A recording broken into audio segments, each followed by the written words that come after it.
La abenshi mu mayor batuye mu parte de burundi los habitantes del bihamya ko ari planeta se abizera. declaran creyentes. Ibi bigomba Esto gutuma debería habaho provocar ibiganiro un hagati diálogo y'amadini. entre las Ntitugomba religiones. guhagarika gusengera iki No kintu debemos dejar de orar ndetse no por él gufatanya y colaborar con quienes n'abatekereza piensan ubutandukanye. distinto. Jye Confío nizera en Buda, Buda. jye Creo nizera en Imana, Dios. jye Creo nizera en Yesu Jesucristo. Kristo, jye Creo nizera en Dios. Imana Allah. Allah.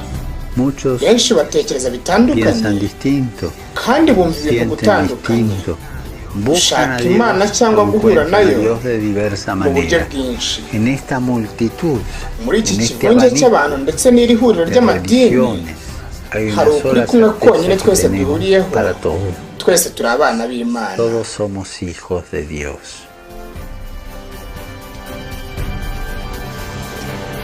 Nizera en el amor. urukundo, nizera Creo en el urukundo, amor.